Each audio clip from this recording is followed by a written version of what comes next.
लेकिन इनकी सुनने वाला वहां कौन था?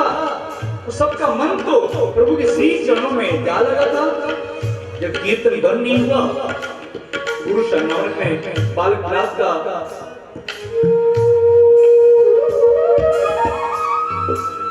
हाथ पकड़ के रोकना चाहा, लेकिन प्रहलाद जी का शरीर तो दिव्य शरीर था, उनके शरीर में भक्ति की धारा बह रही थी। जैसे ही गुरु जी ने प्रहलाद जी के हाथ का स्पर्श किया, वैसी भक्ति की करंट गुरु जी के शरीर में प्रवेश हुई और गुरु जी भूल गए, उनके साथ ऊपर हाथ मिलाने लगे, हरे कृष्णा हरे कृष्णा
ये देखने के लिए कि गुरुजी रात को कैसी शिक्षा दे रहे हैं, जाओ देख कर क्या होगा। सेवक वहां आया, उसने सारा उल्टा काम देखा।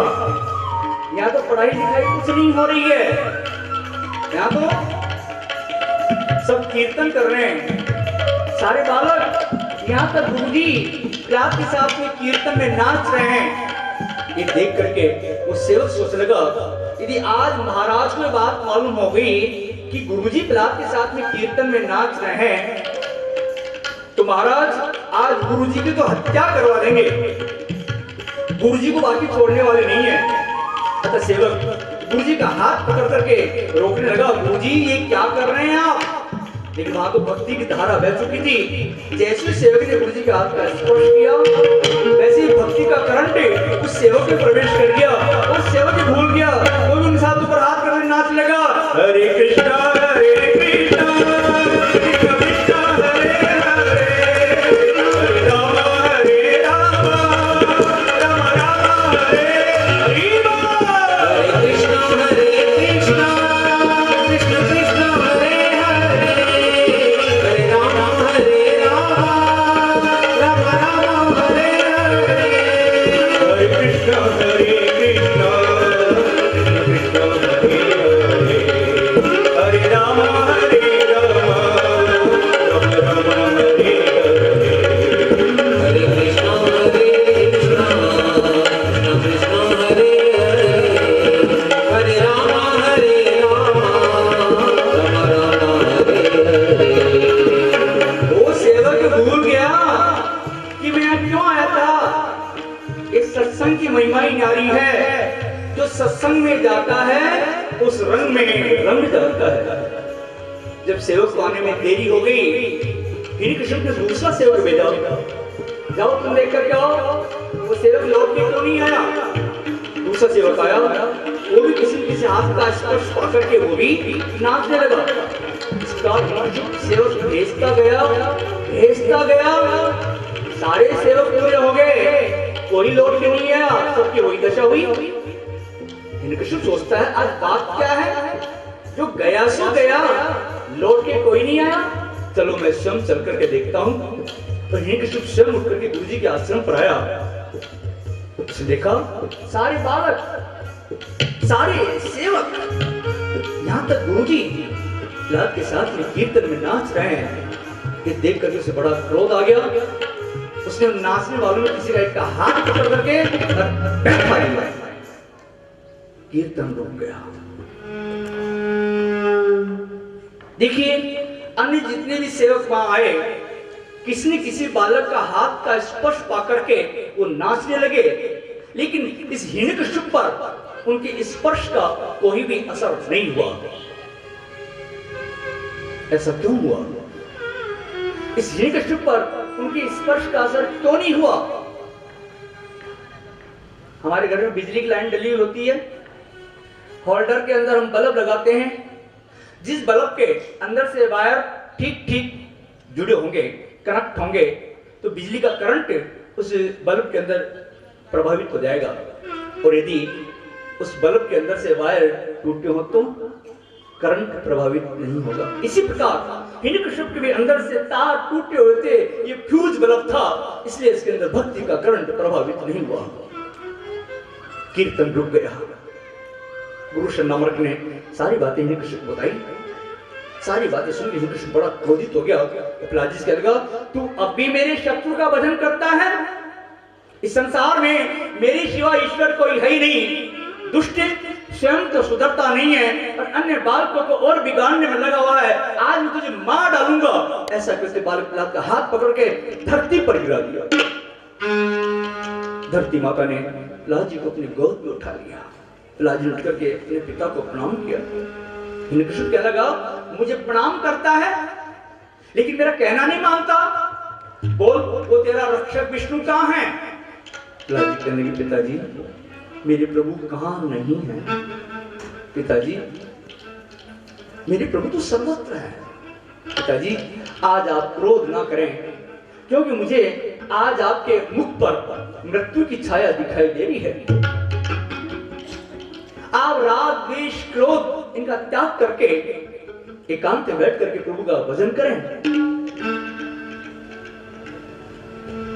हिरण्यकशिपु सुनकर के और क्रोधित हो गया, चिल्लाने लगा, मेरा पुत्र होकर के मुझे ही उपदेश देता है। बोल, वो तेरा रक्षक विष्णु कहाँ है? प्रहलाद जी कहते, पिताजी मेरे प्रभु तो सर्वत्र है, मुझ में है, आप में है, तभी तो आप बोल रहे हैं। आप बोल कहां से रहे हैं? क्योंकि मेरे प्रभु आपके अंदर भी विराजमान है। हिरण्यकशिपु बोला, अच्छा तेरा भगवान सर्वत्र है, तो इस स्तंभ में मुझे क्यों नहीं दिखाई दे रहा? क्या तेरा भगवान इस स्तंभ में है? इस स्तंभ में क्यों नहीं दिखाई दे रहा मुझे? क्वासो यदि से सर्वत्र कस्मात् इसमें दृश्यते, इस स्तंभ में मुझे क्यों नहीं दिखाई दे रहा? प्रहलाद जी कहने लगे, हाँ पिताजी मेरे प्रभु इस स्तंभ में भी हैं। ये तो आपकी आंखों में काम है, इसलिए आपको नहीं दिखाई दे रहे, मुझे दिखाई दे रहे। हिरण्यकशिपु बोला, अच्छा तेरा भगवान इस स्तंभ में, मुझे बड़े दिनों से उसकी तलाश थी, आज इस स्तंभ को तोड़ करके मार डालूंगा। ऐसा कहते अपनी तलवार लेकर स्तंभ को तोड़ा, बड़ा जोर से स्तंभ को कहा दिया,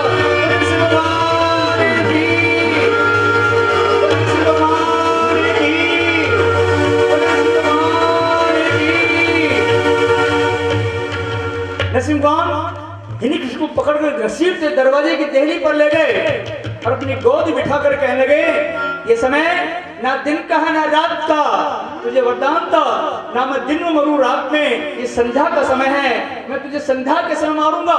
तुझे वरदान था, ना मैं धरती पर मरूं आकाश में, इस समय ना तू धरती पर है ना आकाश में, बीच मेरी गोद में तुझे मारूंगा। तुझे वरदान था, ना मैं घर के अंदर मरूं ना घर के बाहर, इस समय ना तू घर के अंदर है ना घर के बाहर है, 20 देहली पर तुझे मारूंगा। तुझे वरदान था, ना मैं मनुष्य से मरूं ना पशु से, मेरा स्वरूप ना मनुष्य कहा ना पुष्प का, नरसिंह स्वरूप है। तुझे वरदान था, ना मैं सस्य से मरूं ना अस्य से, इन नाखूनों को ना सस्य कहा जा सकता है ना अस्त्र कहा जा सकता है, आज इन नाखूनों से चीर करके तुझे मार डालूंगा। ऐसा हिरण्यकशिपु का सीना चीर करके उसे मार डाला। बोले नरसिंह भगवान मनुष्य के दुख का कारण क्या है?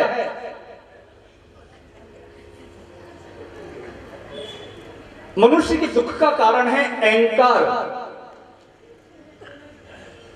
शांति में। मनुष्य दुख का कारण अहंकार।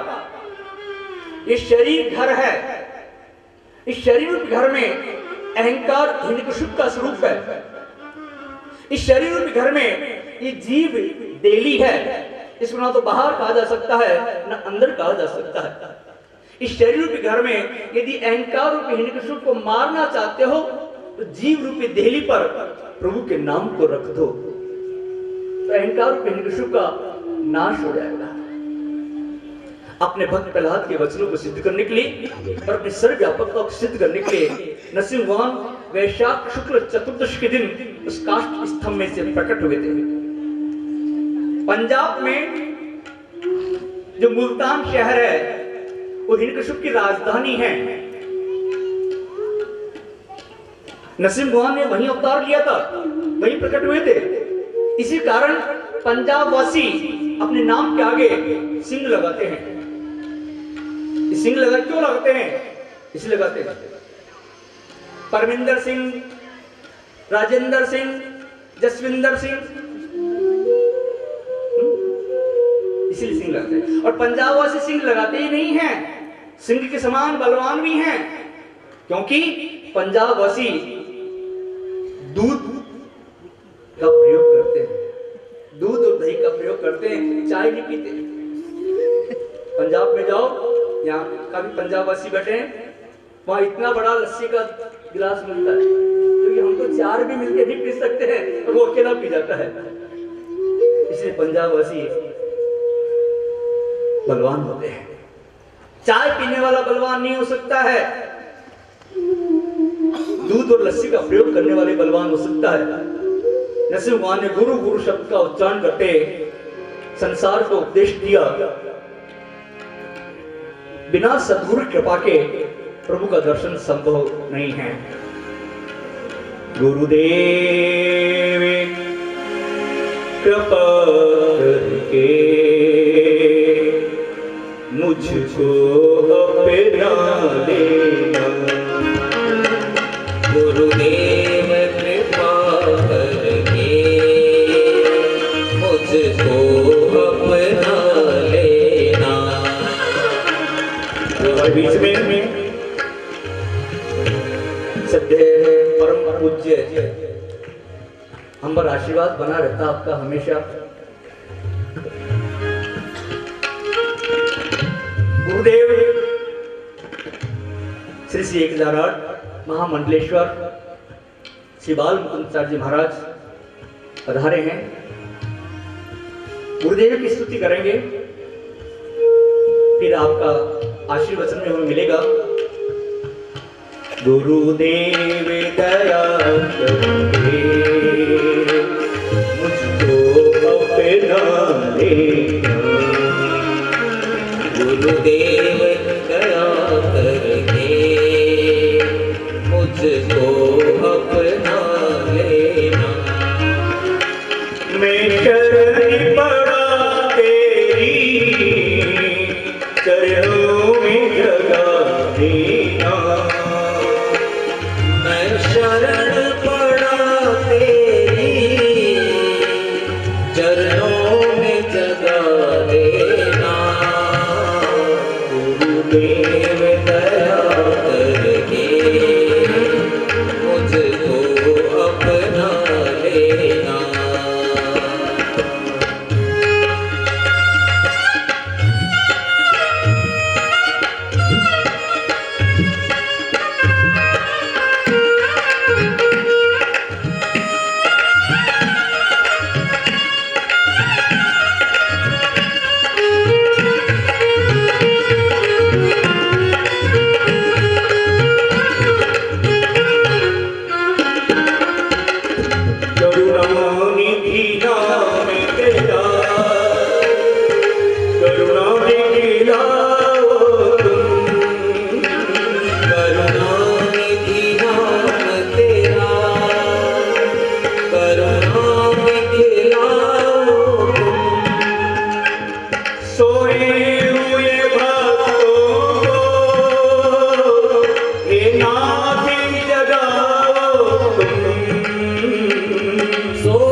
से